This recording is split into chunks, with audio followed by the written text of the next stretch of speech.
As early as the 1920s, Caterpillar dealers recognized the importance of training. Early Caterpillar schools were month-long seminars that taught a little of everything, from the history of the track-type tractors to the theory and construction of engines, to field repairs and troubleshooting.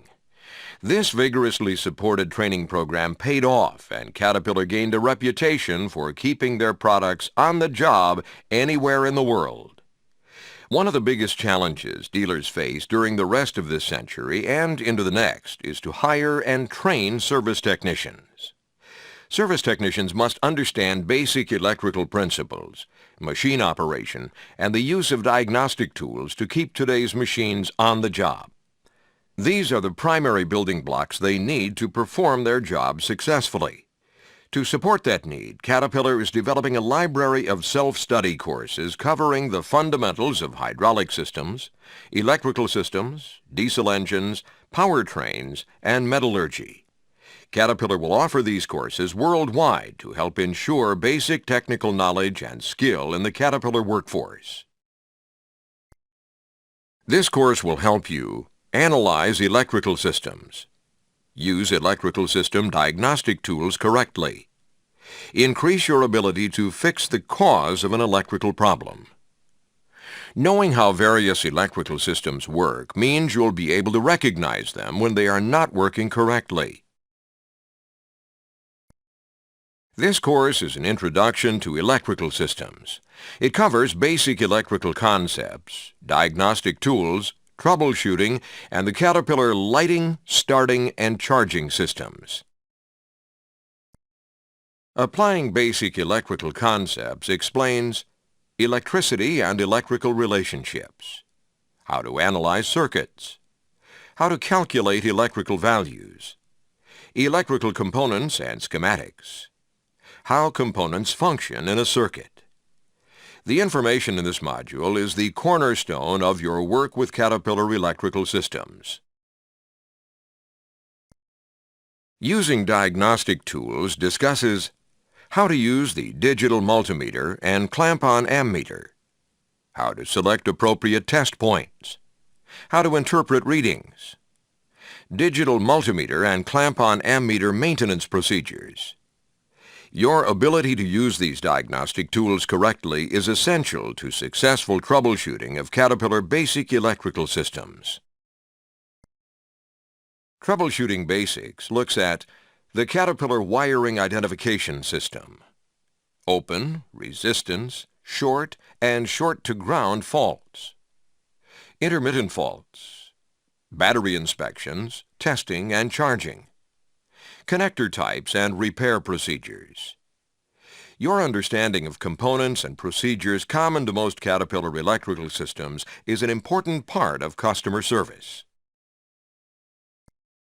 The Caterpillar lighting system describes user benefits of the Caterpillar lighting system, normal operation of the lighting system, lighting circuit components, lighting circuit faults and analysis. Your knowledge of the Caterpillar lighting system and its user benefits is important. Knowing how the system behaves normally and how to find out what is wrong when it does not operate properly is key to your success. The Caterpillar starting system describes user benefits of the Caterpillar starting system, normal operation of the starting system, starting circuit components, starting circuit faults and analysis. Your knowledge of the Caterpillar starting system and its user benefits is important. It is important that you know how the system behaves normally and how to find out what is wrong when it does not operate properly. The Caterpillar charging system describes user benefits of the Caterpillar charging system, normal operation of the charging system, charging circuit components, charging circuit faults and analysis. Your knowledge of the Caterpillar charging system and its user benefits is important. Knowing how the system behaves normally and how to use the proper diagnostic tools to find out what is wrong when it does not operate properly is essential. Over the decades, Caterpillar's electrical systems have made significant strides, helping to meet the demand for increased productivity, operator comfort, and uptime, while reducing the mechanical complexity that would have otherwise been required to meet those demands. Today's sophisticated electronic control systems shift gears, apply brakes, and weigh payloads with a reliability that was once impossible, while providing the service technician with built-in diagnostic and troubleshooting support.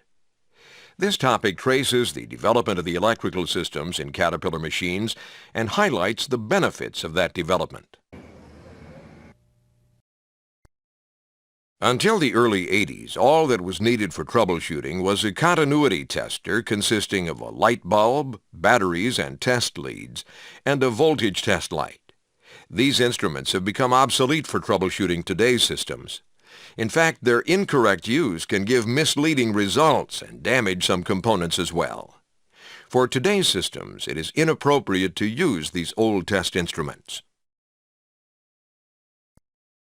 Old test equipment does not do the job on new electrical circuits. For example, the use of a continuity tester on a coolant or hydraulic flow switch could destroy the switch contacts from high current. The voltage tester only tells you if a voltage is present, not how much voltage. Just knowing that a voltage is present has little value when measuring battery voltage. For example, a reading of 12.6 volts on a 12-volt battery indicates the battery is fully charged, while a reading of 12.3 volts or less means the battery needs charging. Either voltage will light the voltage tester, making it an inaccurate diagnostic tool for today's electrical systems. In the late 1950s, Caterpillar was known as Caterpillar Tractor Company, and the company's chief products were tractors used to push a blade, or pull a shovel or a plow. These early Caterpillar tractors had simple electrical systems consisting primarily of a single 12-volt battery and a starter to crank the starting engine. Some early tractors used a magneto on the starting engine rather than a 12-volt battery and an ignition coil to produce ignition voltage. A typical electrical system of the 1950s is found in the D8H tractor introduced by Caterpillar in 1959. A generator charged the battery after the engine started. That was the only function of the generator because there were no other electrical requirements. In contrast, the alternators found on today's machines charge the battery and supply all electrical system requirements when the engine is running. The entire D8H electrical system consisted of these components: a single 12-volt battery, a disconnect switch and start switch, a generator and starting motor, an ammeter, a circuit breaker, connecting wiring harnesses. Some models also offered an attachment for night work consisting of forward and rear lights and a light switch.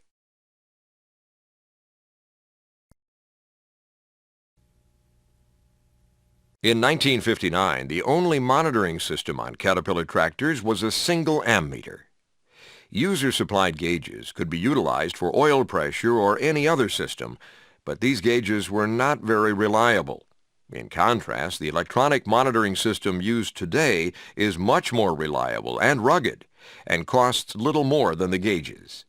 And because the electronic monitor system provides continuous self-monitoring, the operator does not have to continually watch gauges to be alerted to a problem.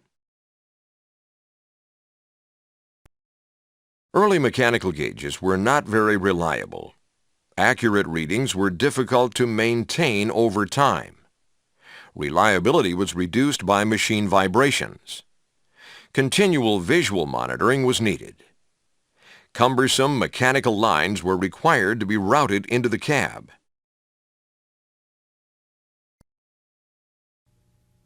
Caterpillar recommends equipment like the Caterpillar 6V7070 heavy-duty digital multimeter and the 8T900 clamp-on ammeter.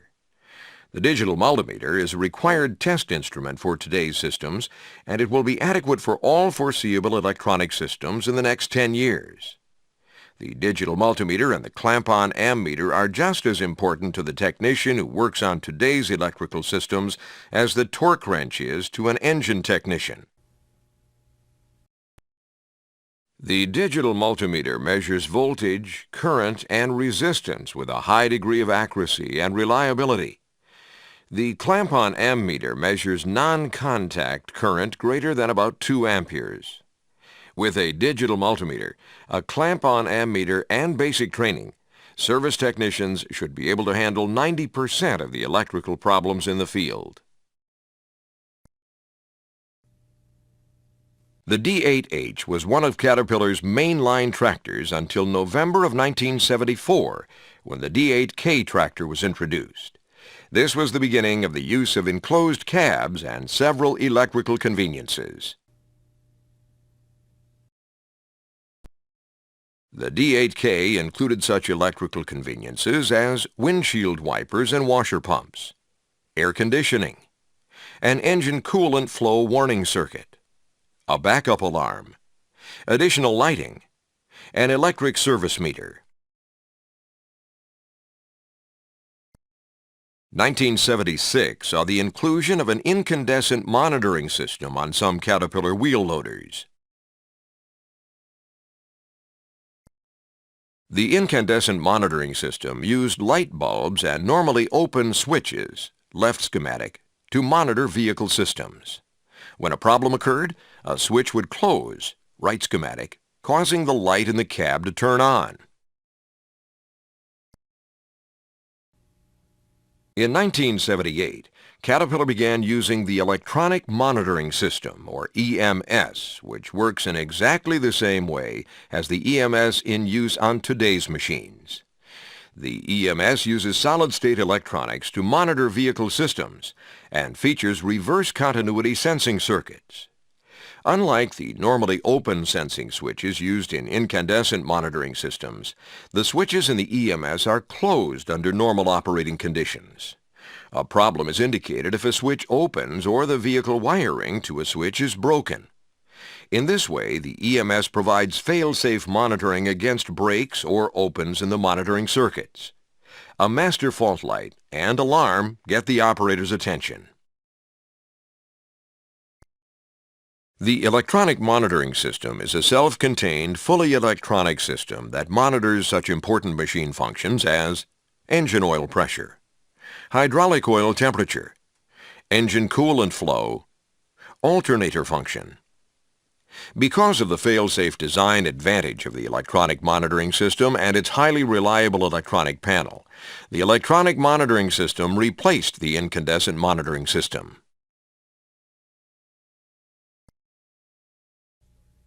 In June of 1981, Caterpillar introduced the D8L tractor. It was the first machine to use the Caterpillar corporate wiring system.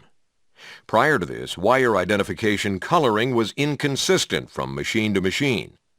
The new wiring scheme standardized wire colors and circuit numbers across product lines, greatly simplifying wire identification and repair procedures for the trained service technician. Other firsts on the D8L tractor, which are part of the corporate wiring system of today, included a main power relay, the electronic monitoring system, and the diagnostic connector, which reduces troubleshooting time on starting and charging circuits. Significant effort was also spent to improve component reliability and harness routing regardless of product family. The Caterpillar corporate wiring system features standardization and commonality of wire identification, alternator sized to provide all continuous loads plus battery charging current, fuses and circuit breakers sized to the current requirements and wire size for each circuit they supply. The Caterpillar corporate wiring system also features main power relay sized to meet the continuous current requirements of switched loads, starter motors sized to provide sufficient engine cranking speed for starting the engine at the application's temperature extremes, batteries sized to provide sufficient current to power the starting motor. The Caterpillar corporate wiring system also retains wire harnesses by one of the following methods: chain link and tie wrap, bolt-on clips, steel conduit. The D8L was the first Caterpillar tractor to feature several electrical improvements. The D8L featured a push-button actuated ether starting aid to improve cold weather starting. The D8L featured an attachment fire suppression system which would also shut the engine down when the operator discharged the fire suppression system. This attachment also featured engine shutdown from the key start switch. The D8L featured the diagnostic connector, which could be used in conjunction with a starting charging analyzer or a multimeter to quickly diagnose malfunctions in the starting and charging circuits. The D8L was replaced by the D8N tractor in 1986. This tractor was not much different from the D8L in electrical features, but its wiring system offered still additional improved reliability.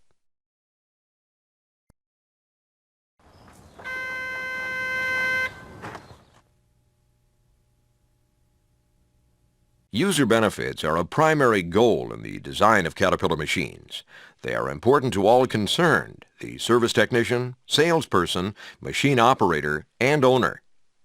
The user benefits of most importance to the service technician are the sophisticated built-in diagnostic capabilities available today on many of Caterpillar's machines.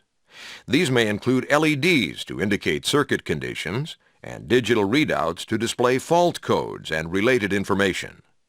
New controls also have memory that can store information about the behavior of a system. When a service technician works on the system at a later time, the problems that previously occurred can be determined. This is very helpful for diagnosing intermittent faults, the most common and most annoying type of fault a service technician faces.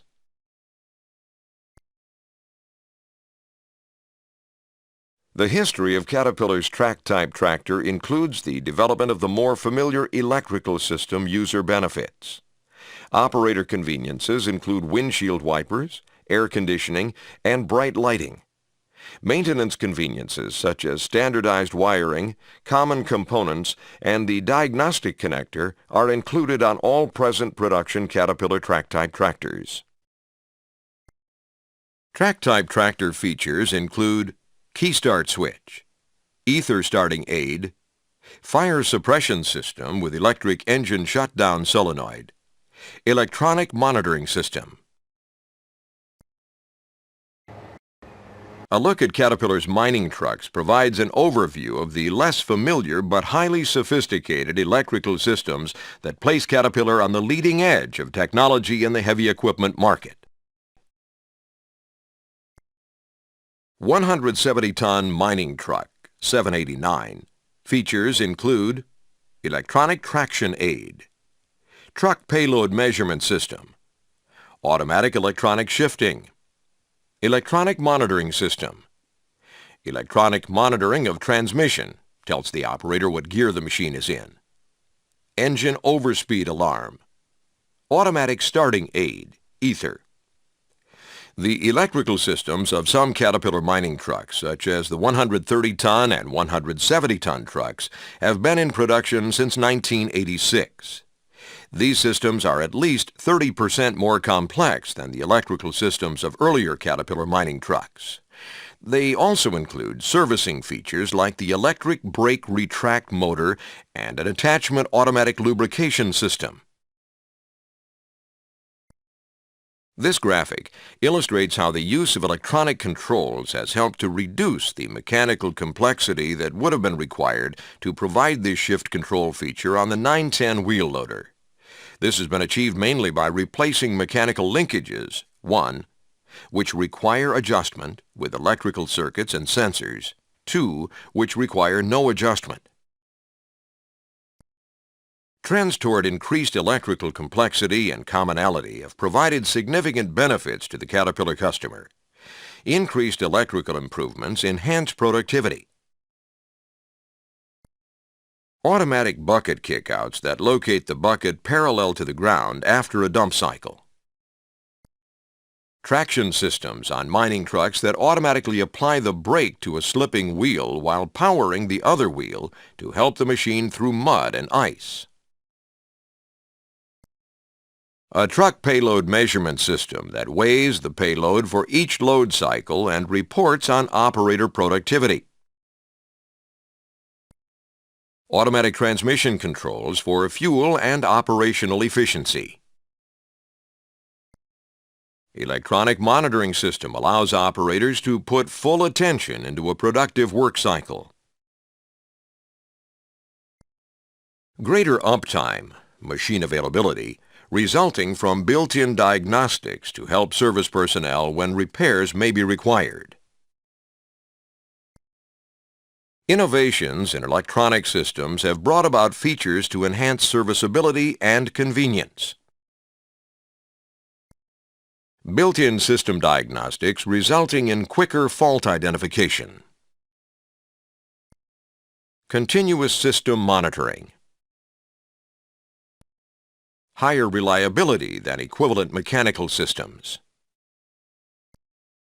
Automation of mechanical operator movements and decisions. Ergonomics improve operator comfort by reducing required effort and movement. Remanufacturability, the ability to rebuild a component at 1/3 of new cost. Reduced service training required compared to equivalent mechanical systems.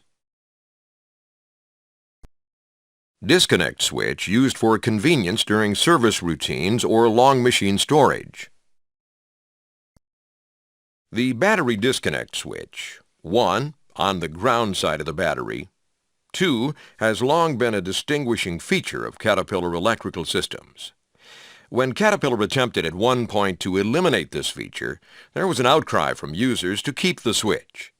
This switch allows an operator or service technician to conveniently disconnect the power to all of the electrical systems at the source, that is, the battery. Operators can use the switch to prevent slow draining of the battery during periods of inoperation. Service technicians can use it as a convenience when doing vehicle service and repair work. An important aspect of the development of electrical systems is increased commonality among different systems and machines. This reduces the cost of manufacturing as well as the size of Caterpillar and dealer inventories. Making the machine's systems easier to maintain and repair has reduced the costs of ownership and operation.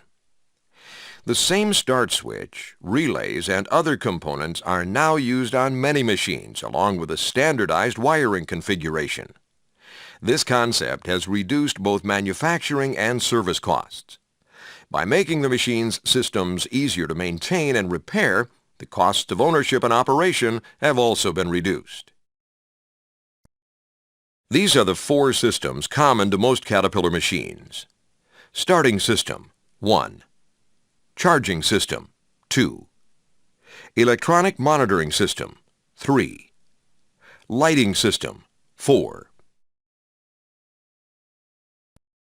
Many of today's machines also use the Caterpillar corporate wiring system, which features commonality in schematics, identical wiring numbers for common circuits, consistent color-coded wiring scheme. With this scheme, basic circuit numbers are the same for common circuits no matter on what machine they are used. Benefits of the corporate wiring system include easier troubleshooting and servicing of electrical systems, fewer components with which to be familiar, reduced inventory of service parts, reduced training costs, standard testing procedures. The use of common parts has narrowed the number of part numbers with which the dealer has to contend. Caterpillar can then zero in on fewer, more select suppliers who can provide a higher quality, less expensive part.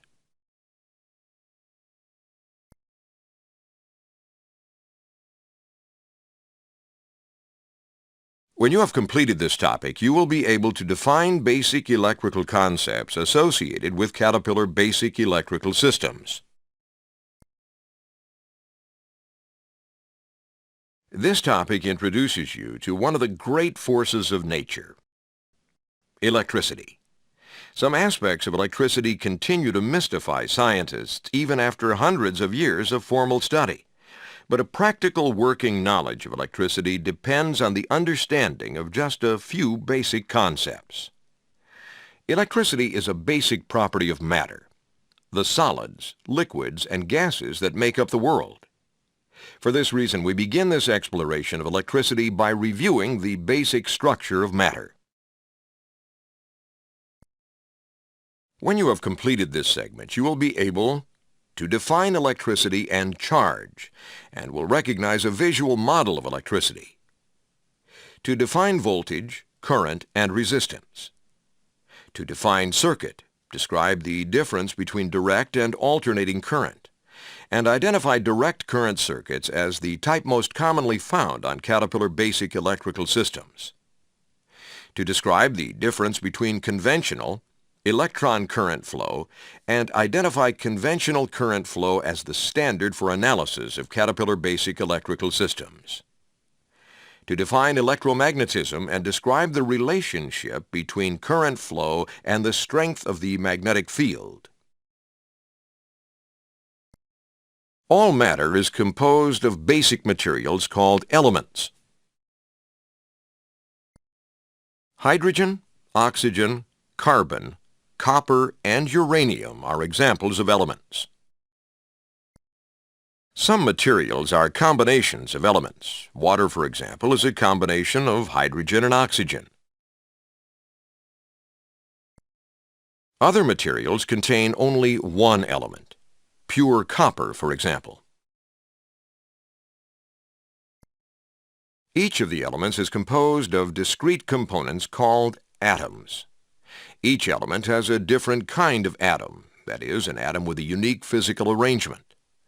These different kinds of atoms account for the different electrical behaviors of matter. To see why this is so, let's take a close look at an atom of copper, a material often found in electrical applications. In the center of every atom is a nucleus. The nucleus contains one or more particles called protons. In copper, there are 29 protons in the nucleus. Surrounding the nucleus of every atom are one or more orbiting particles called electrons. For example, a copper atom normally contains 29 electrons. A force of attraction between each proton and electron holds the electrons in their orbits around the nucleus. The exact nature of this force is not known, but its behavior can be understood in terms of charge. The protons in the nucleus are said to have a positive charge which attracts the negative charge of each electron. The charges on protons and electrons are equal in strength but opposite in sign, positive or negative. When the number of electrons in an atom exactly equals the number of protons, a state of balance exists. The atom does not exert an attractive force, either positive or negative, outside itself. Consider what happens if some positive charge outside the atom pulls one of the 29 electrons out of its orbit around the nucleus. The remaining electrons no longer balance the charge on the protons in the nucleus. The atom now has a positive charge and will exert an attractive force on the electrons of neighboring atoms. Now, consider the effect of a positive charge applied to one end of a section of wire that is part of an electrical circuit, and a negative charge applied at the other end.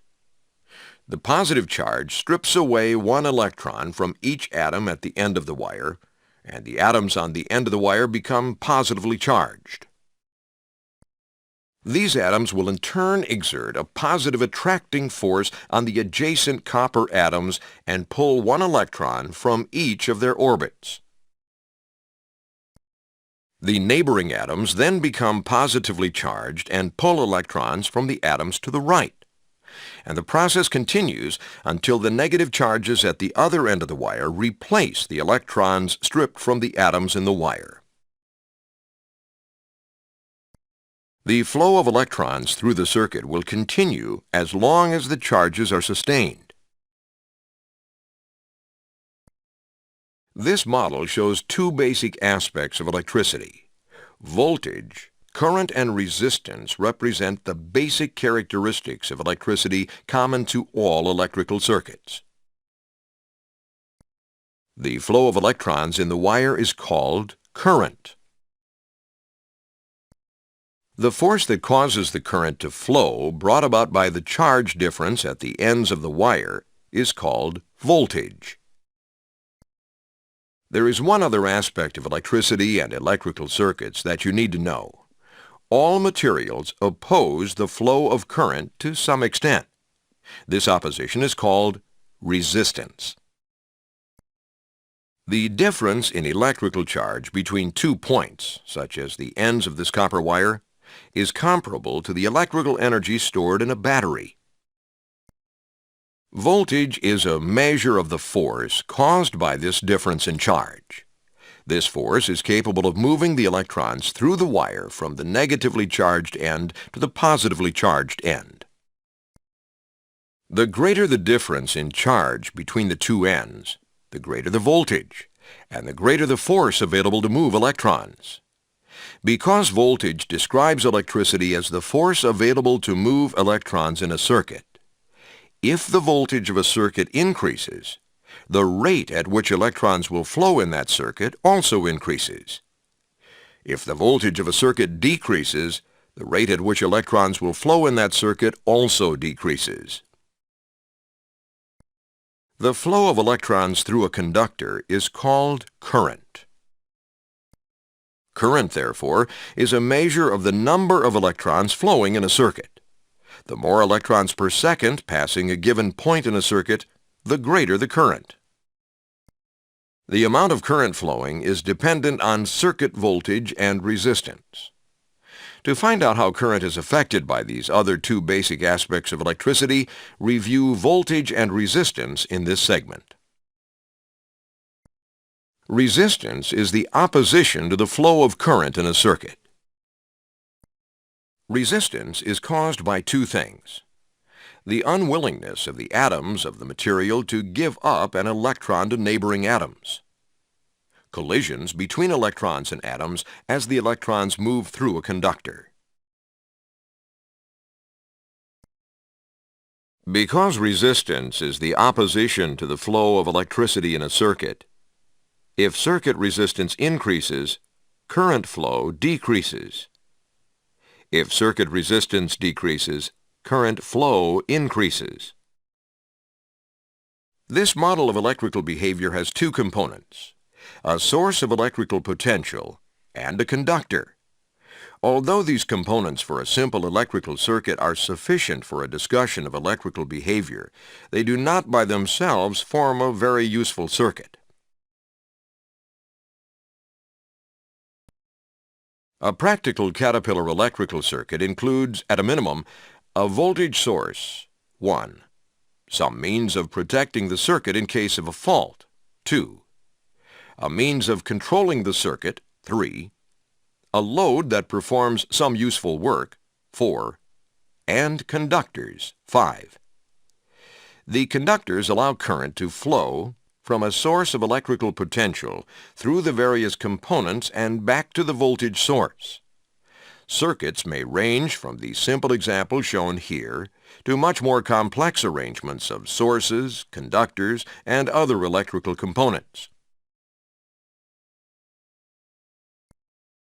Circuits are divided into two major categories: alternating current circuits and direct current circuits, according to the kind of current flowing in them.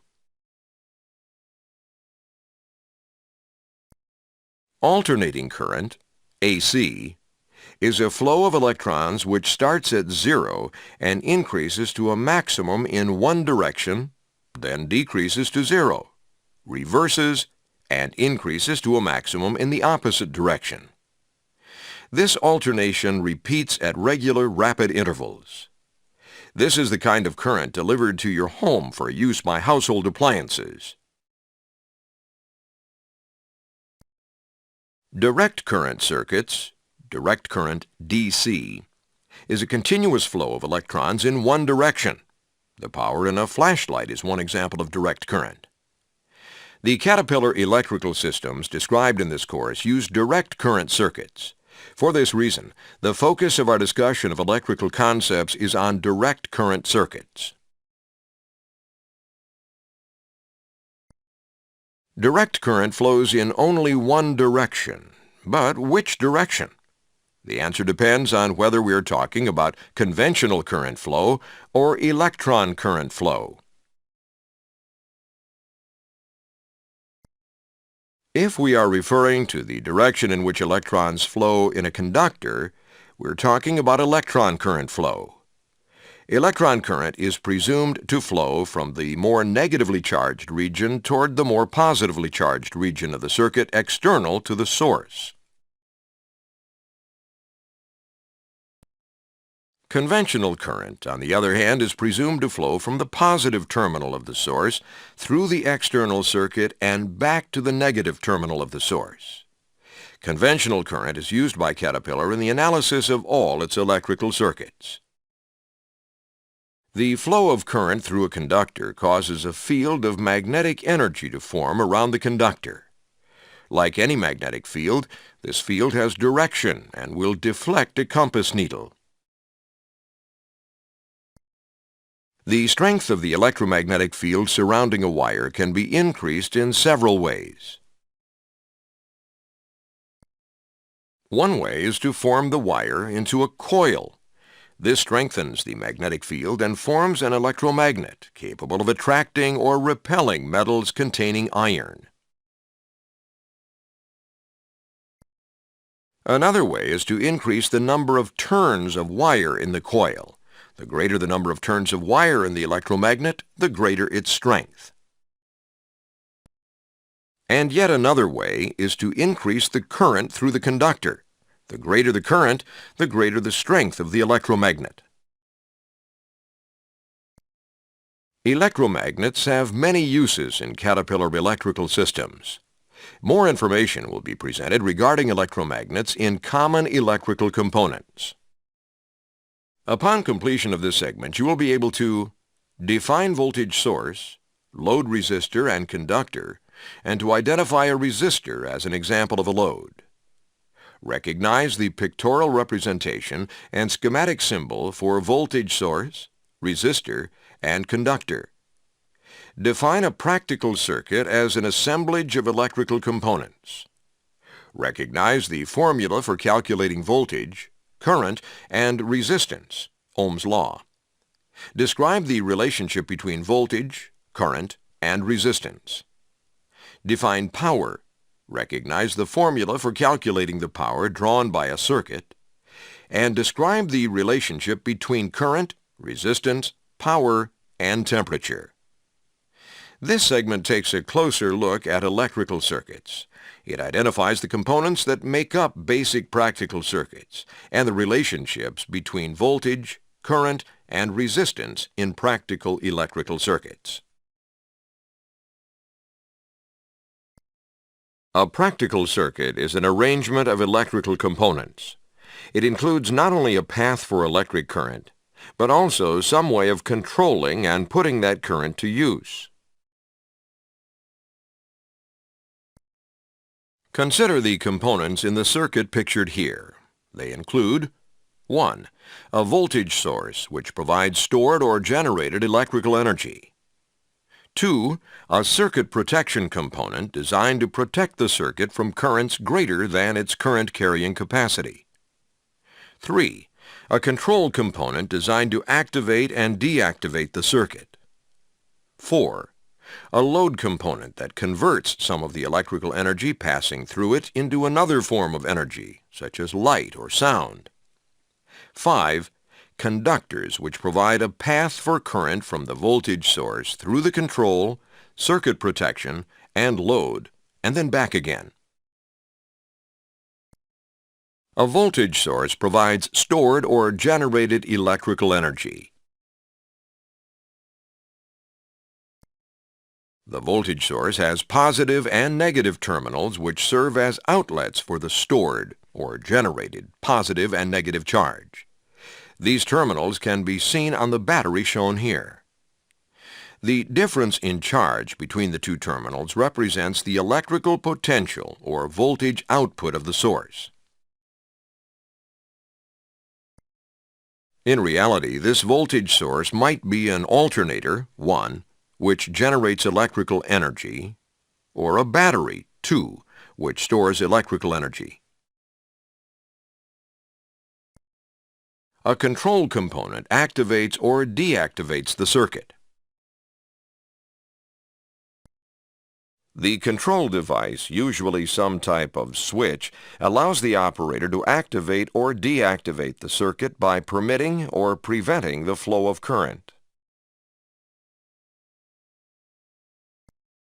Including more than one control device in the circuit makes it possible to control a number of circuit paths independently within a single system, such as a lighting system.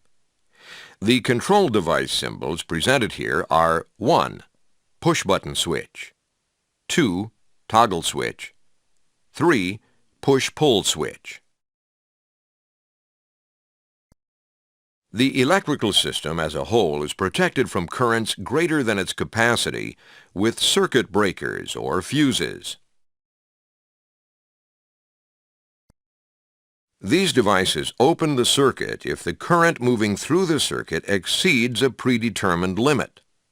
Shown here are the symbols for a circuit breaker, 1, and a fuse, 2. A load component converts some of the electrical energy passing through it into another form of energy, such as light or sound. The load is any device connected to the voltage source that consumes energy while performing its intended function. A resistor, 1, is often used as an example of a load to illustrate basic circuit behavior. In reality, the load in this circuit might be a lamp, 2, a horn, 3, or any other power-consuming device. Although it allows current to pass through, the load absorbs energy from the circuit by providing some opposition to the flow of current. A conductor is a circuit component designed to provide a path for current. Ideally, a conductor offers little or no opposition to the flow of current. Its job is to carry energy to the load, not to absorb it, and to confine the flow to its intended path.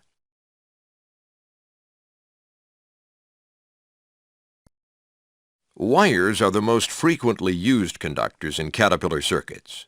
When wires, 1, are bundled together, they are called a harness assembly, 2.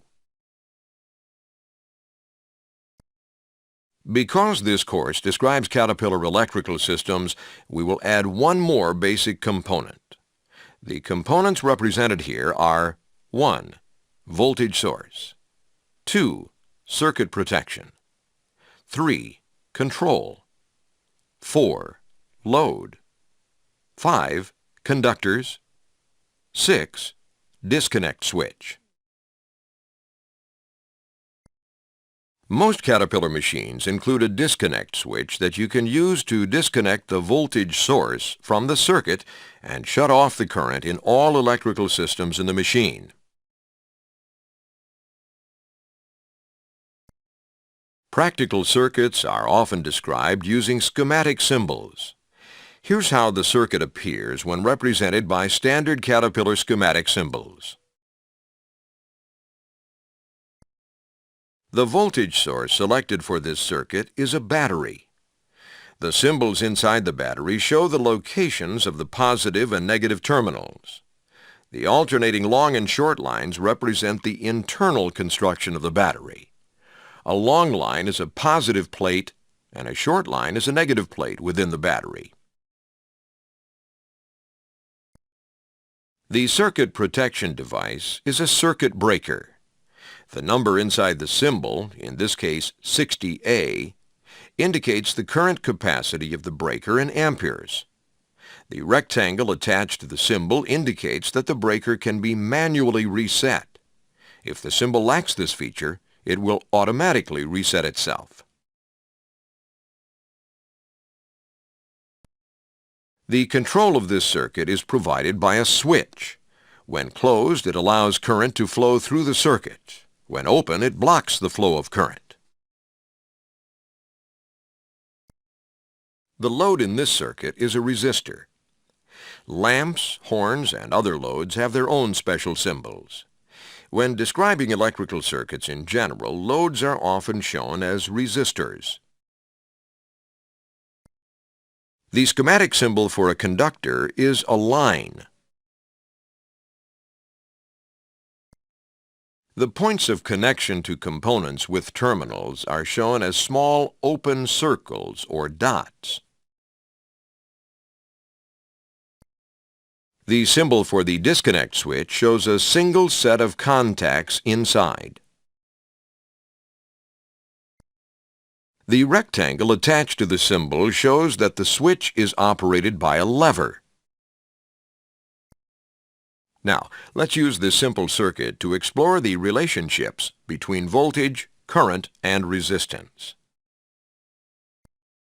Voltage and resistance together determine how much current flows in a circuit.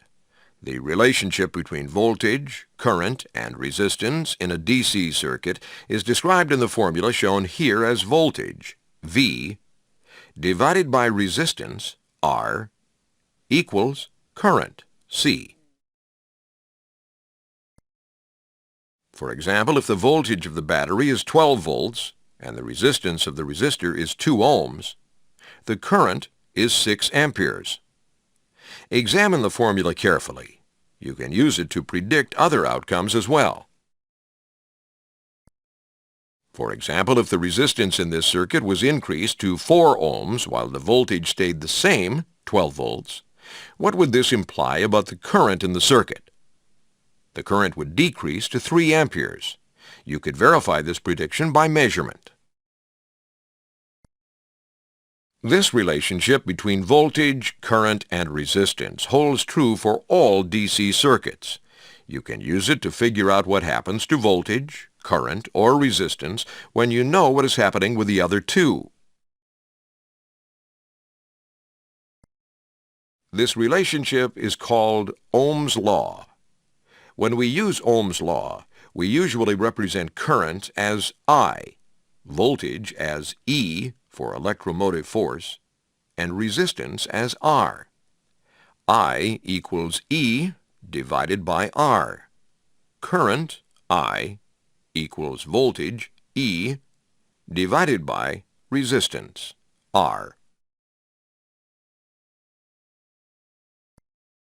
The formula can also be expressed as E equals I multiplied by R.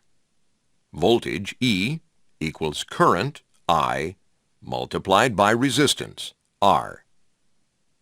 R equals E divided by I. Resistance, R, equals voltage, E, divided by current, I.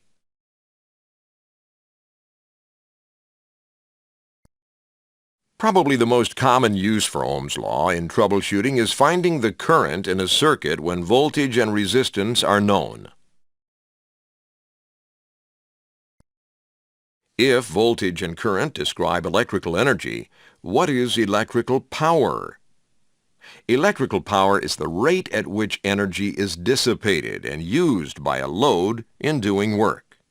Power is calculated by multiplying the voltage across a load by the current through the load. Power equals voltage multiplied by current.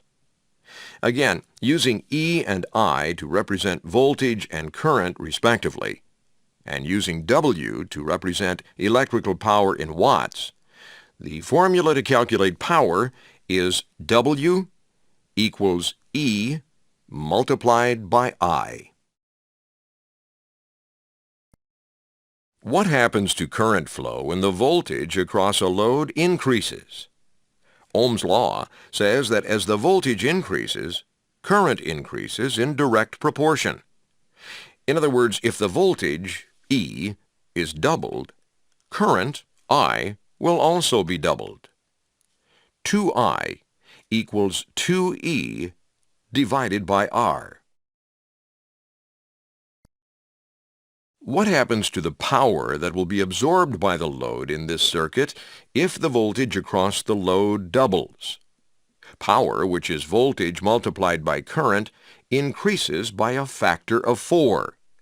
4W equals 2E multiplied by 2I.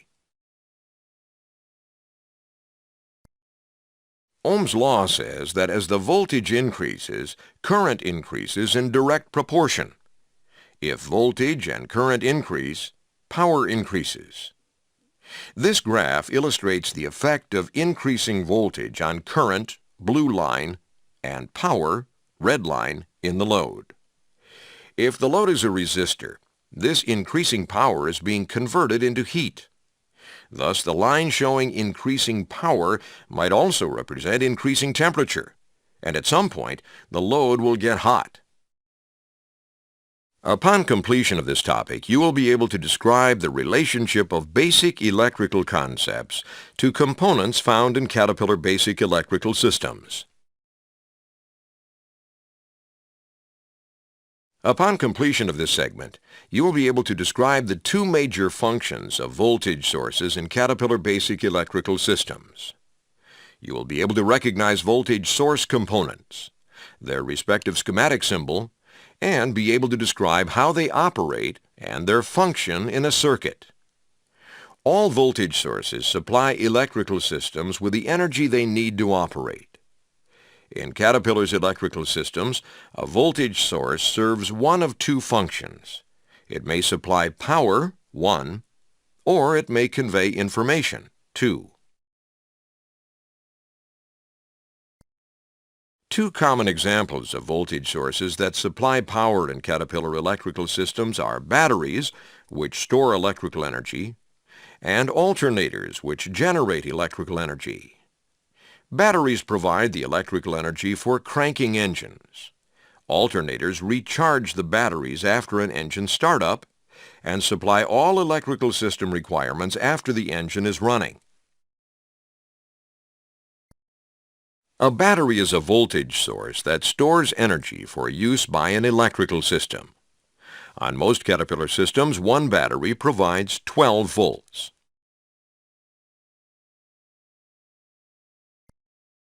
Two batteries can be connected in series in a circuit to create a 24-volt source. The voltage of a battery results from chemical reactions between active materials in the plates and sulfuric acid in the battery fluid called electrolyte. With use, a battery will gradually lose its charge unless it is recharged. Recharging is performed by supplying direct current from another source, such as an alternator, through the battery in the opposite direction of current flow. Batteries serve two main functions. They provide energy for cranking the engine. They act as accumulators to smooth system voltage variations. The batteries in Caterpillar electrical systems are normally charged by the alternator. If the alternator fails, the battery can supply voltage to all electrical systems for only a limited time before it becomes discharged. An alternator is a voltage source that converts mechanical energy into electrical energy. The mechanical energy comes from the machine's engine. An alternator can create voltage only when the engine is running. The alternator's job is to recharge the battery and supply current to electrical systems during normal operation. During peak operation, both the alternator and the battery may be needed to satisfy the demand for electrical energy. The current produced by the alternator starts out as alternating current. The alternating current passes through diodes inside the alternator. These diodes convert the alternating current to fluctuating direct current.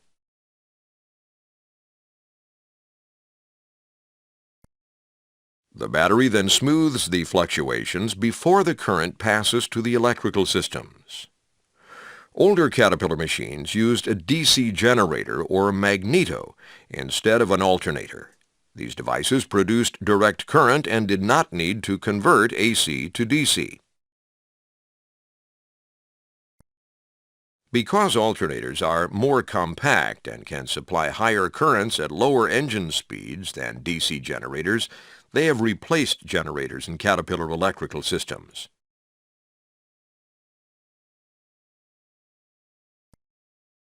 Two common examples of voltage sources that convey information in Caterpillar electrical systems are passive and active sensors. The information conveyed by these sensors takes the form of an electric signal, voltage or current whose fluctuations represent information. Sensors are designed so that their electrical properties change in response to changes in the environment. They may respond to changes in temperature, speed, position, other machine conditions. Sensors may work in one of two ways and produce very different waveforms when plotted against time on a graph. 1. The generated signal may vary continuously between maximum and minimum value. This kind of signal is called an analog signal. 2. The generated signal may switch abruptly between a maximum and a minimum. This kind of signal is called a digital signal. Passive sensors have two leads, conductors, and supply an output signal that can be interpreted to provide information about a vehicle or an engine. A magnetic pickup is an example of a two-wire passive sensor commonly used in Caterpillar electrical systems. A permanent magnet in the pickup generates a magnetic field that is sensitive to the movement of iron-bearing metals nearby. In a typical application, the magnetic pickup is positioned so that the teeth of a rotating gear pass through the magnetic field. Each passing gear tooth changes the shape of the field and concentrates the strength of the field at the tooth. The constantly changing magnetic field passes through a coil of wire in the pickup, and as a result, an alternating current is produced in the coil.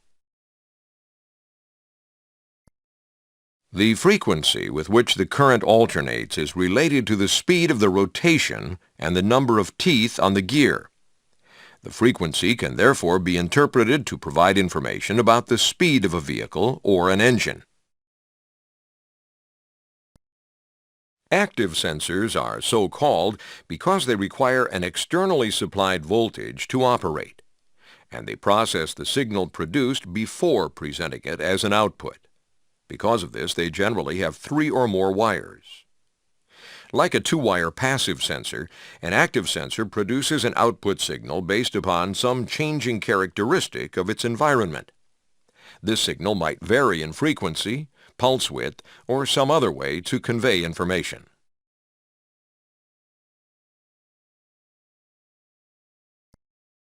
The rotary sensor is a type of 3-wire active sensor found in some Caterpillar systems. It senses the rotation of a shaft and generates an output signal that changes with that rotation.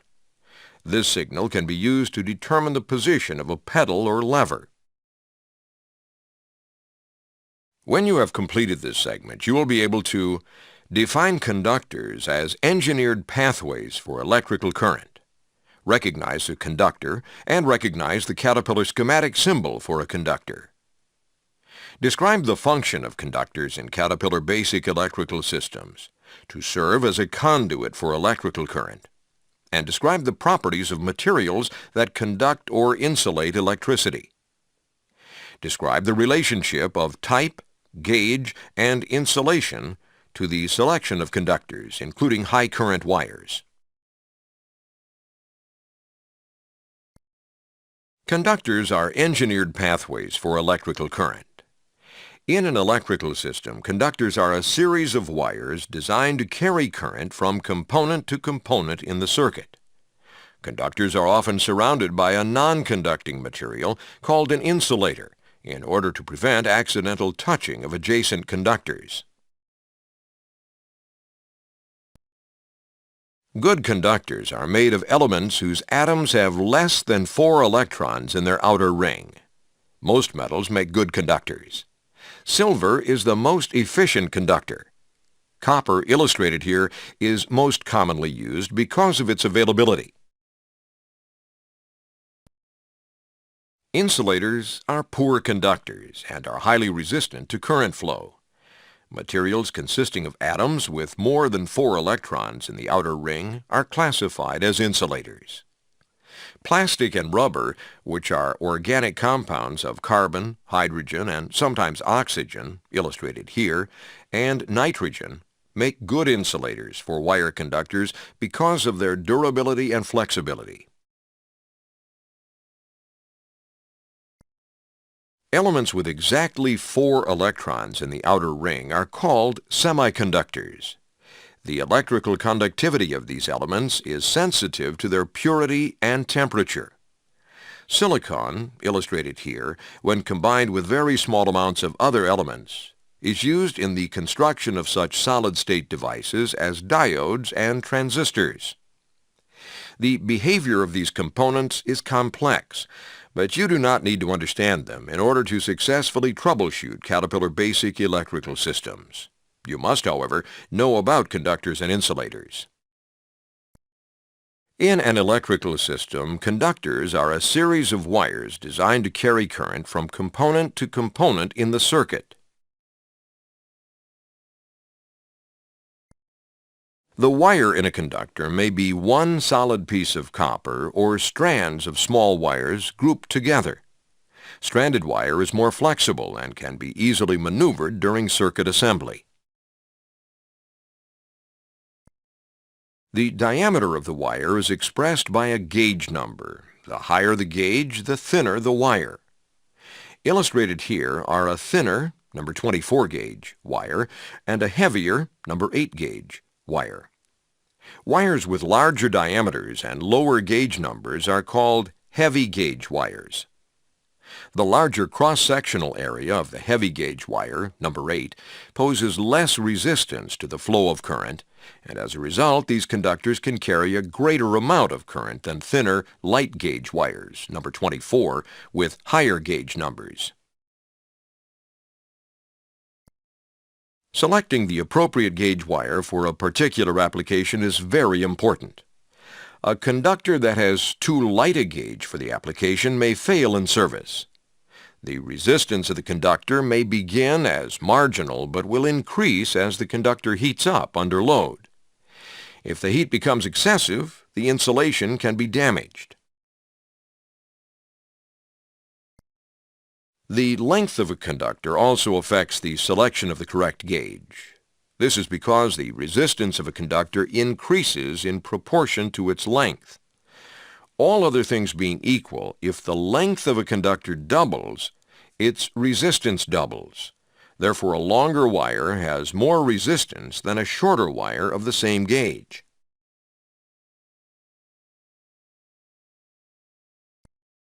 Another consideration in selecting conductors is the type of conducting material. Copper is most common, but other metals are also used, and these may have greater or lesser resistance than a length of copper conductor with the same gauge. When replacing damaged conductors, keep both gauge and wire type in mind.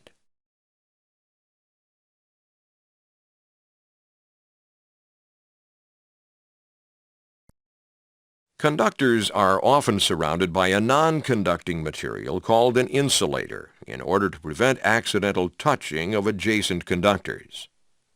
Conductors are insulated to protect the circuit from shorts, unwanted current paths. Internal wiring, 1, may have a thin, baked-on coating of insulating material. External wiring, 2, is covered with a plastic insulating material that is highly resistant to heat, vibration, and moisture. Thus, insulation is a third important factor in selecting conductors for particular applications.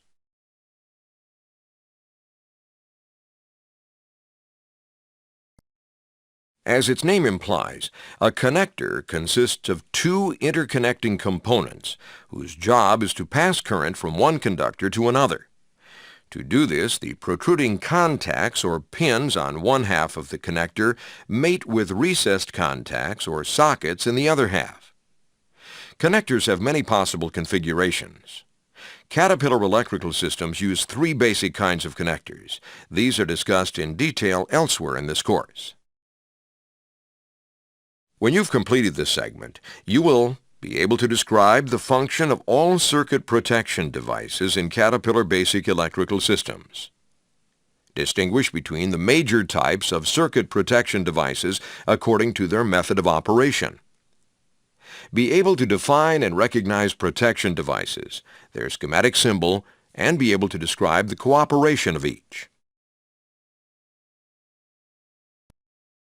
Circuit protection devices have the task of protecting the circuit and its components from excessive current. Circuit protection devices vary in type and method of operation. Pictured here are a circuit breaker, 1, and a fuse, 2, which are designed to break or open up the circuit when current exceeds a certain level. Resistors, 3, are sometimes added to a circuit to limit the current in the circuit. A fuse is a small wire or metal strip enclosed in glass or other heat-resistant material. The wire or strip is attached to metal contacts outside the fuse body. These contacts form an electrical connection with contacts in the fuse receptacle when the fuse is installed. The fuse is designed to melt through or blow when current reaches a certain level. The amount of current that may safely pass through a fuse varies depending on the fuse size and type of construction. For example, if the fuse is rated at 10 amperes, 10A appears in the symbol.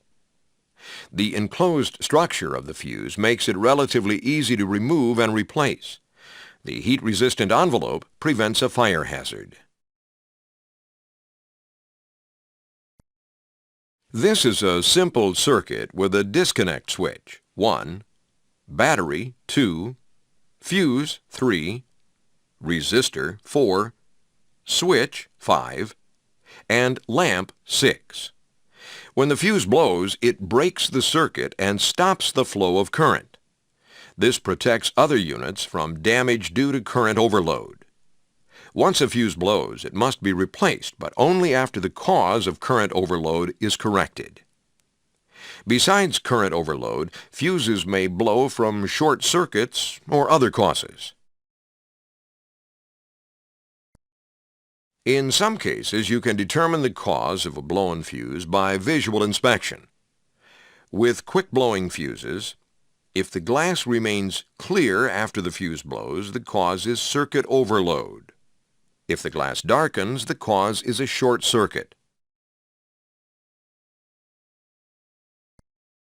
A manual circuit breaker is like a switch that is designed to open when the current through it exceeds an acceptable level. When the breaker opens, current can no longer flow and the other components are protected from damage. A button on the circuit breaker must be pressed to manually reset the breaker and close the circuit.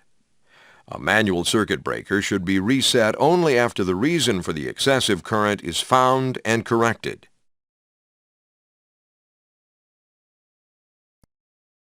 An automatic circuit breaker is like a manual circuit breaker except that it resets itself to the closed position after a period of time. Unlike fuses, circuit breakers are not destroyed when an overload occurs. Circuit breakers are more expensive than fuses, but they don't have to be replaced. As its name implies, a fixed resistor, usually referred to simply as a resistor, exhibits a fixed amount of resistance. In Caterpillar electrical systems, the most common use for fixed resistors is to limit current to a level that is safe for other components. Provided that the voltage in the circuit does not increase, fixed resistors perform this function very well. A variable resistor combines a fixed resistor with a movable contact that can short out part of the resistor. Adjusting this contact varies the resistance presented to the circuit from 0, resistor fully shorted, to the full value of the fixed resistor component.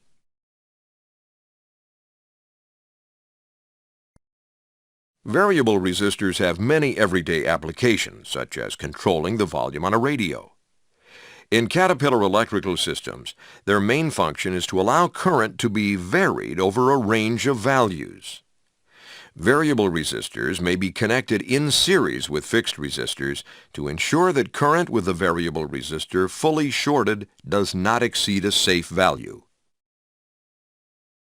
Upon completion of this segment, you will be able to identify components in Caterpillar basic electrical systems that use electromagnetism in their operation. Define relays. Identify a relay and recognize the Caterpillar schematic symbol for a relay. Identify a solenoid and identify a solenoid-operated directional control valve and be able to identify the schematic symbols for each. Identify a starter and identify the Caterpillar schematic symbol for a starter. Identify an alternator and identify the Caterpillar schematic symbol for an alternator. Recognize a horn and identify the Caterpillar schematic symbol for a horn. Electromagnetism plays a part in the operation of a number of components in Caterpillar electrical systems. These components include starters, 1, solenoids, 2, alternators, 3, horns, 4, and relays, 5. A relay is a type of switch that operates automatically using a wire coil magnet to open or close switch contacts, thereby opening and closing a circuit. Electromagnetic force is used to open or close the switch. There are several different types of relays, including solenoid relays, cutout relays, horn relays, and telltale relays. Relays can be designed as normally open or normally closed. The contacts of a normally open relay remain open until the relay coil is energized. The contacts of a normally closed relay remain closed until the relay coil is energized. These are the schematic symbols for normally open, 2, and normally closed, 1, relays. A solenoid uses an electromagnetic field to produce mechanical motion. In its most basic form, a solenoid is a tubular coil surrounding a movable metal rod. When the coil is energized, the rod is drawn inside the coil by magnetic attraction. When the coil is not energized, a spring holds the rod outside. Thus, every time power is applied to the coil, the rod executes a stroke, and when power is removed, the rod executes a reverse stroke. The resulting back and forth motion can perform simple mechanical tasks.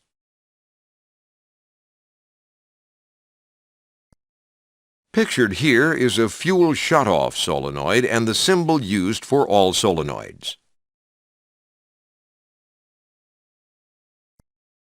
In Caterpillar electrical systems, solenoids are often used to operate hydraulic valves. Pictured here is a solenoid-operated directional control valve and its symbol.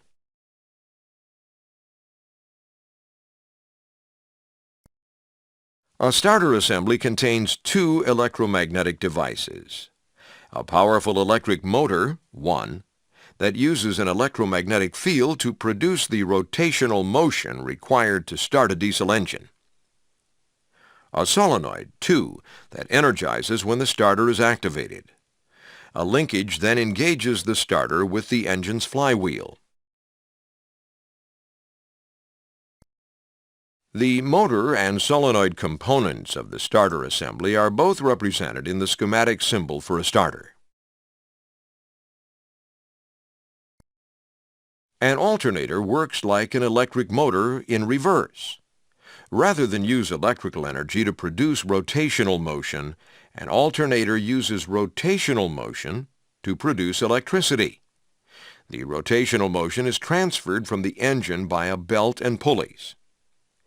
As this view shows, the alternator shaft, 1, is attached to a rotatable electromagnet or rotor.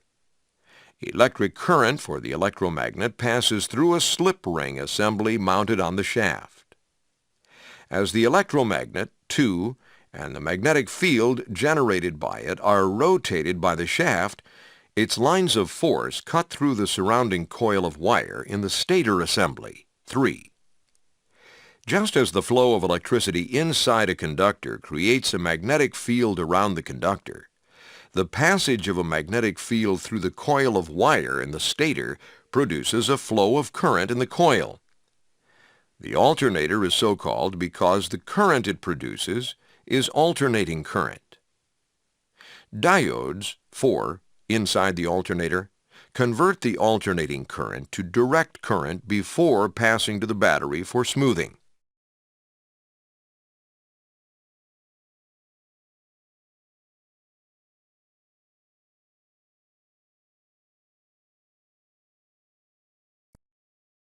Pictured here are an alternator and the Caterpillar schematic symbol for an alternator.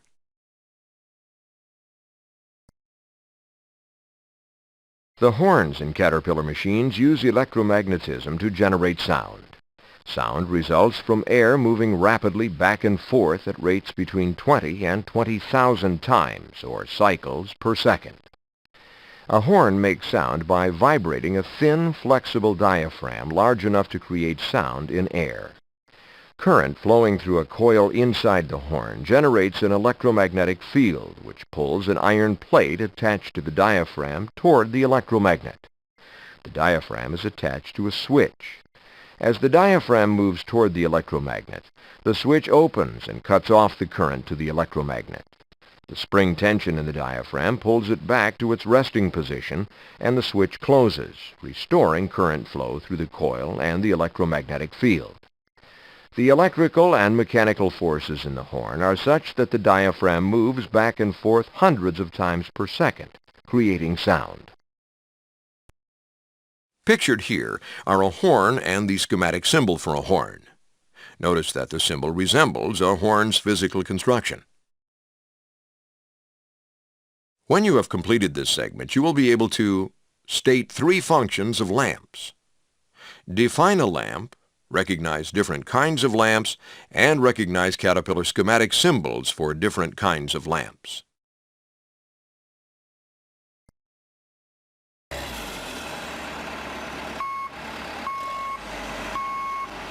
Lamps are electrical components that convert electrical energy into light.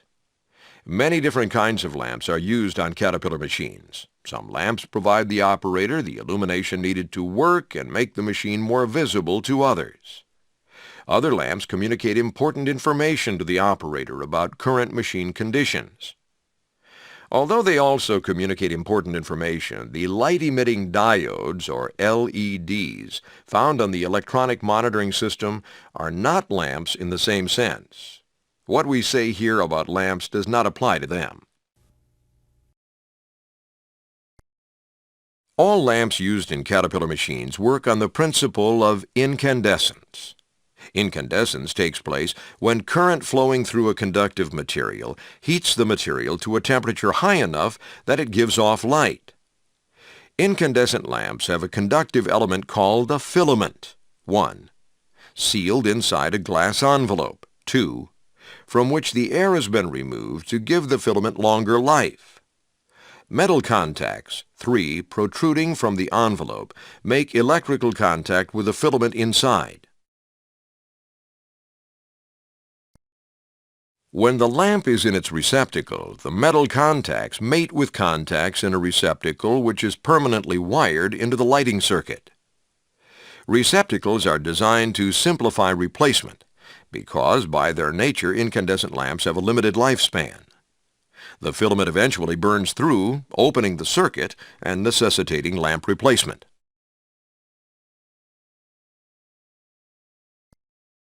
The power consumed by a lamp is measured in watts. The light output of a lamp is measured in units called lumens. Lamps of different construction vary in their efficiency, that is, how many lumens they produce per watt of power consumed. Upon completion of this segment, you will be able to describe the function of switches in Caterpillar basic electrical systems, define switches, recognize different types of switches, and recognize the Caterpillar schematic symbols for different types of switches.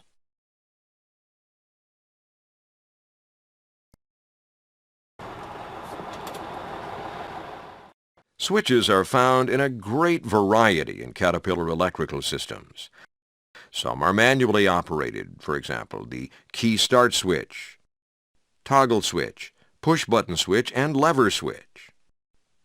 Others are operated automatically, for example, the pressure switch, temperature switch, flow switch, level switch, and limit switch.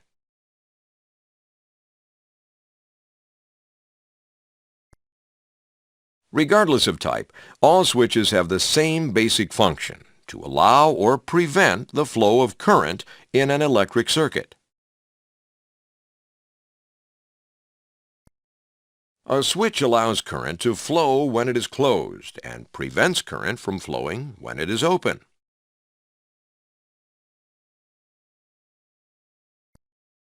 A normally open switch remains open, preventing current flow until it is acted upon and closed by some outside force.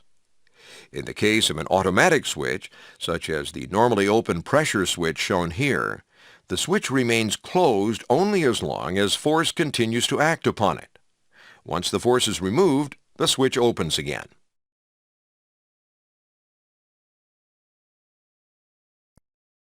A normally closed switch remains closed, allowing current flow until it is acted upon and opened by some outside force. In the case of an automatic switch, such as the normally closed pressure switch shown here, the switch remains open only so long as the force continues to act upon it. Once the force is removed, the switch closes again. Manual switches remain open or closed after removal of the force that opened or closed them.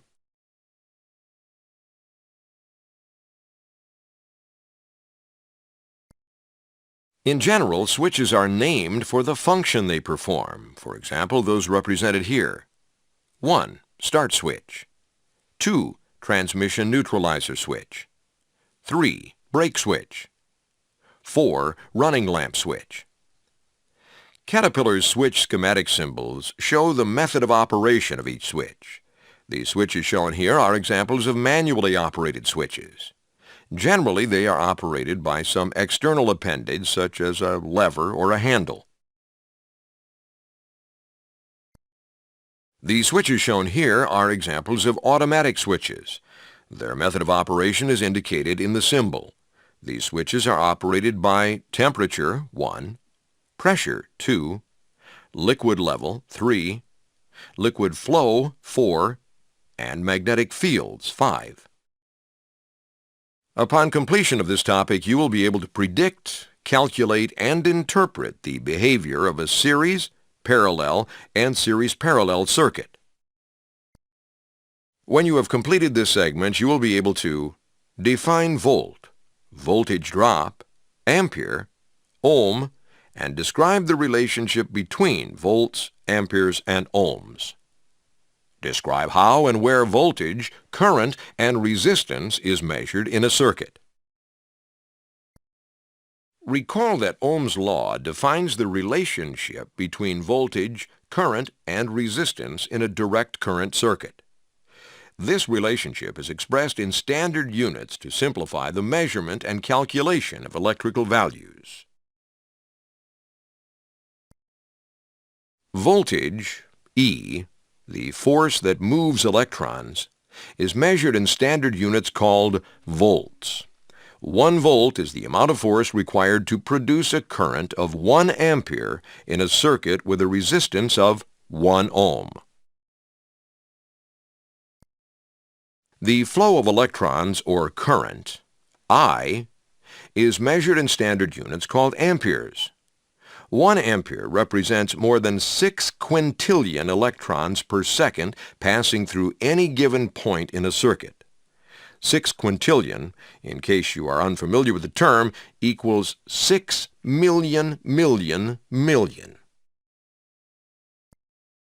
The resistance to the flow of electrons, R, is measured in standard units called ohms. 1 ohm is the amount of resistance in a circuit resulting when a potential difference of 1 volt is applied to the circuit, causing 1 ampere of current to flow through it.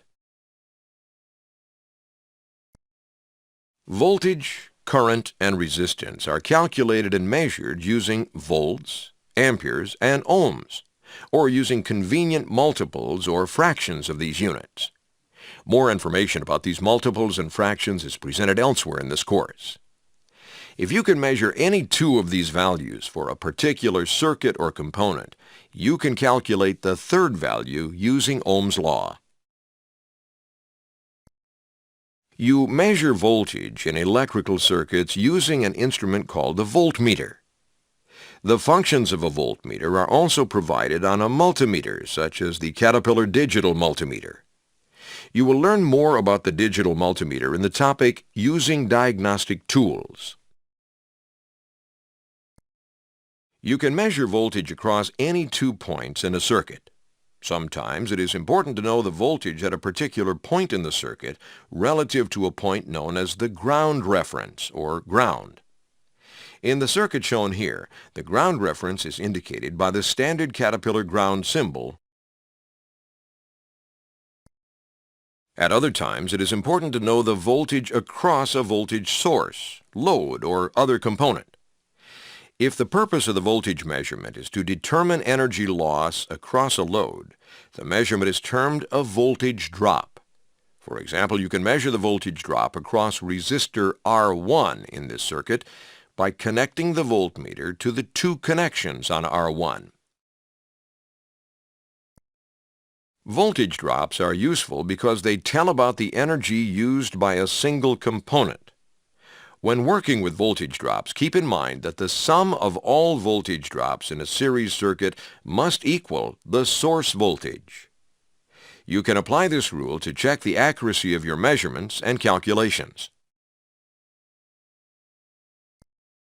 You measure current flowing in electric circuits using an instrument called an ammeter.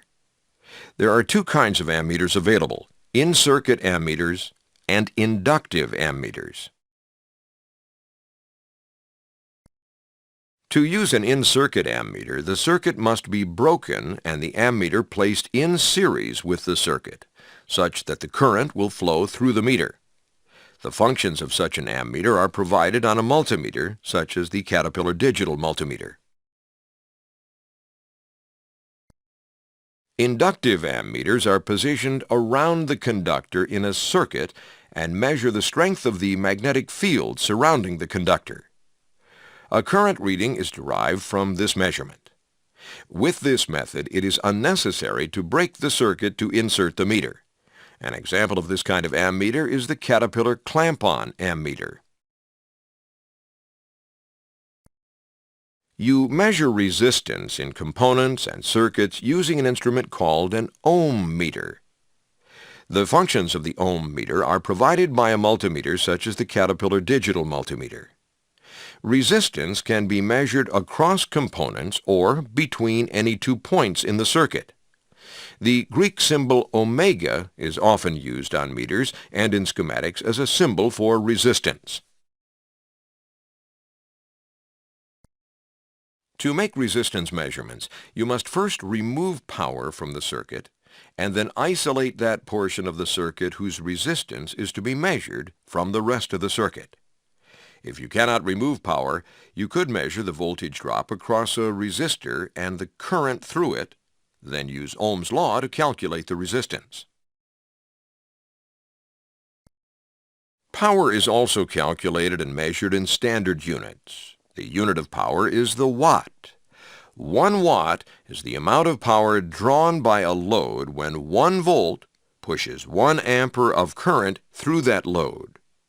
You calculate watts by multiplying volts by amperes.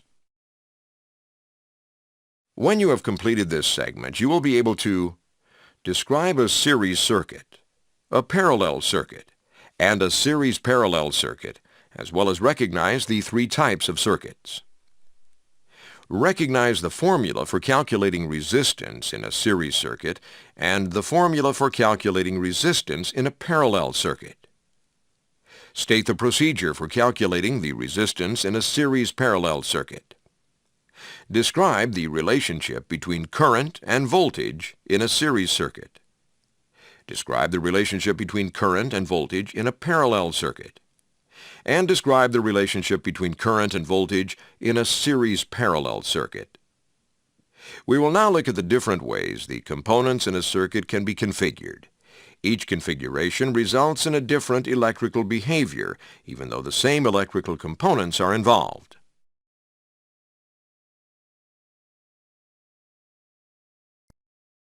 Suppose you wanted to add two components to this circuit. How would you connect them?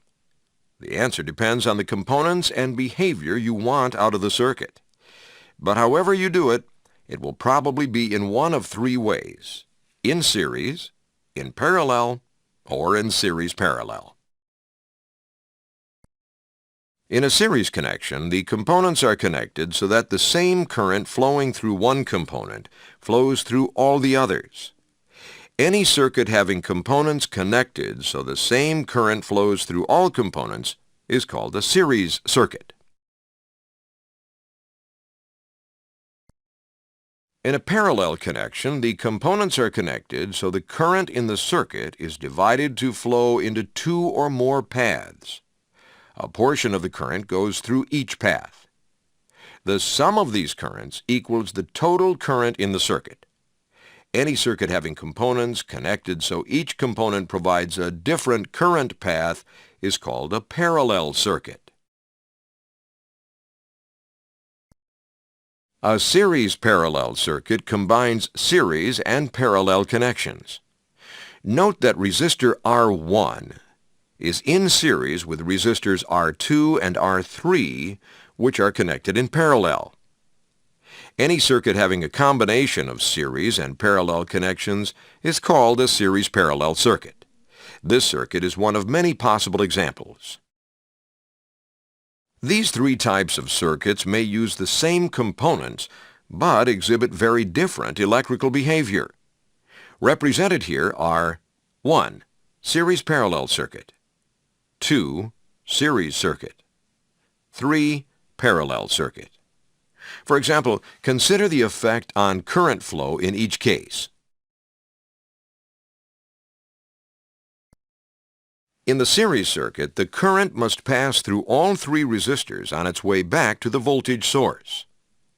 The total opposition to current flow is the sum of the resistance offered by each resistor individually. This can be expressed in mathematical form as shown here. For example, the total resistance of this series circuit is 5 ohms, R1, plus 10 ohms, R2, plus 25 ohms, R3, equals 40 ohms. The three resistors have the same effect as a single resistor having a resistance of 40 ohms. You can use this total resistance to find the current flowing in a series circuit by dividing it into the voltage, Ohm's law. In the parallel circuit, current can pass through each resistor individually. As a result of these multiple current paths, the total opposition to current flow of resistors in parallel is less than that offered by any of the resistors alone.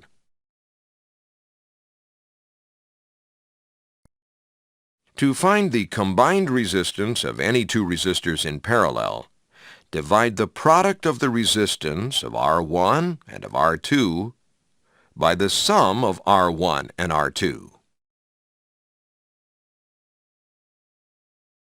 For more than two resistors in parallel, you can work in steps by finding the resistance for two resistors at a time. Here, for example, you might first calculate the parallel resistance of R1 and R2 by dividing the product of the resistance of R1 and R2 by the sum of R1 and R2. This total resistance of R1 and R2 is further represented as R. Then you would calculate the combined parallel resistance of R, the result of the above calculations, and R3. To do so, divide the product of the resistance of R and of R3 by the sum of R and R3.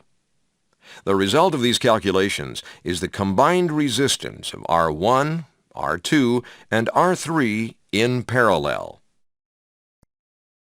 Using this method to find the total resistance of this parallel circuit, you might first calculate the combined resistance of R1 and R2 as follows. The product of R1 and R2, 5 ohms multiplied by 10 ohms equals 50 ohms, divided by the sum of R1 and R2, 5 ohms plus 10 ohms equals 15 ohms, equals the combined resistance of R1 and R2, 3.33 ohms. This total resistance of R1 and R2 is further represented as R.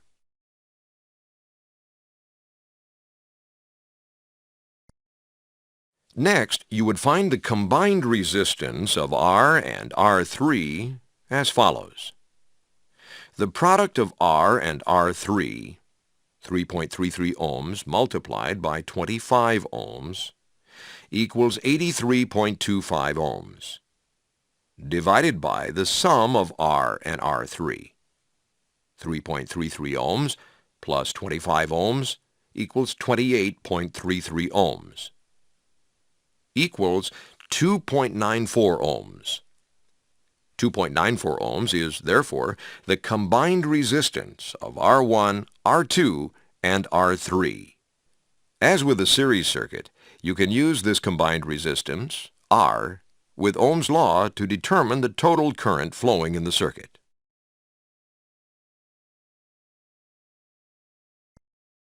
In a series parallel circuit, the total resistance is a combination of series and parallel connections. To find the total resistance, first identify each connection as series or parallel. Then use the formulas for series and parallel connections to reduce each connection to a single equivalent resistance. The resulting resistances can then be reduced to a single resistance value and used with Ohm's law to find total current in the circuit. Taking this circuit as an example, R2 and R3 form a parallel connection, and R1 is in series with it. To find total resistance, we would first find the resistance of R2 and R3, then add this to the resistance of R1.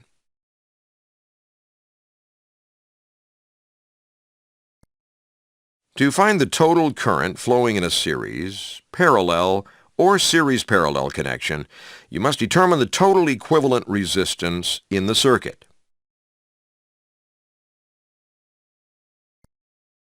From earlier calculations, you know the total resistance of this circuit is 40 ohms. Because you also know the value of the voltage source in the circuit, you can use Ohm's law to calculate the current in the circuit. I equals E divided by R. I equals 24 divided by 40. I equals 0.6 ampere. In a series circuit, the same current passes through all resistances in series. The flow of current results in a voltage drop across each resistance. Because the current in each resistance is the same, each voltage drop is proportional to the value of the resistance. You can find the voltage drop across each resistor using Ohm's law as expressed in the equation shown here. In this equation, the E term represents the voltage across the resistor. The I is the current through it, and the R is the value of the resistor. In our sample circuit, for example, the voltage drops across R1, R2, and R3 are E1 equals 0.6 multiplied by 5 equals 3 volts. E2 equals 0.6 multiplied by 10 equals 6 volts. E3 equals 0.6 multiplied by 25 equals 15 volts. Just as the total series resistance is the sum of the individual resistances, the sum of the voltage drop is equal to the voltage being provided to the circuit. Thus, in this circuit, E equals E1 plus E2 plus E3. E equals 3 plus 6 plus 15. E equals 24 volts. From earlier calculations, you know that the total resistance of this circuit is 3.33 ohms. Because you also know the value of the voltage source in the circuit, you can use Ohm's law to calculate the total current passing through the circuit. I equals E divided by R. I equals 24 divided by 3.33. I equals 7.21 amperes. In a parallel circuit, each resistor provides a separate current path. The current flowing in each resistor can be found by applying Ohm's law to the resistors individually. The form of Ohm's law shown here gives I for a specified R.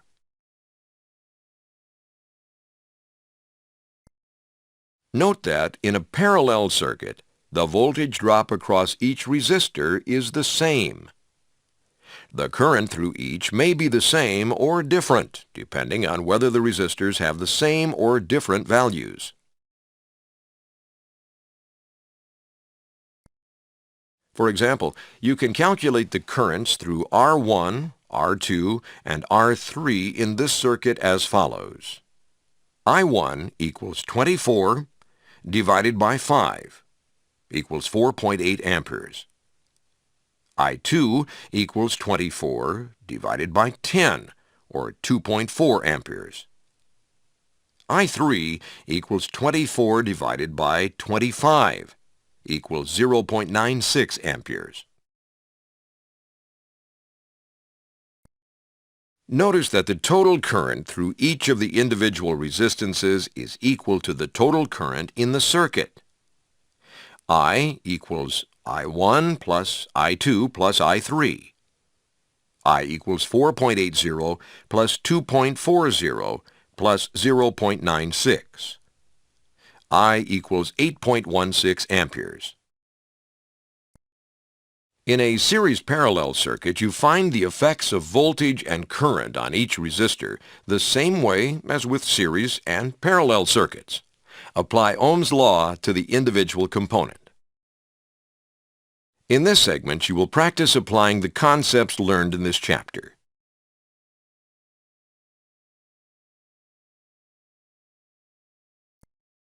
This practice is based on this series circuit. Note that the circuit contains a 24-volt voltage source, a 100-ohm resistor, and a second resistor whose value can be set to 25, 50, 200, or 1,000 ohms. In this segment, you will practice applying the concepts learned in this chapter. This practice is based on this parallel circuit. Note that the circuit contains a 24-volt voltage source, a 100-ohm resistor, and a second resistor whose value can be set to 25, 50, 200, or 1,000 ohms. In this segment, you will practice applying the concepts learned in this chapter. This practice is based on this series parallel circuit. Note that the circuit contains a 24-volt voltage source and a 100-ohm resistor in series with two parallel resistors. One resistor whose value can be set to 25, 50, 200, or 1,000 ohms, and a 100-ohm resistor.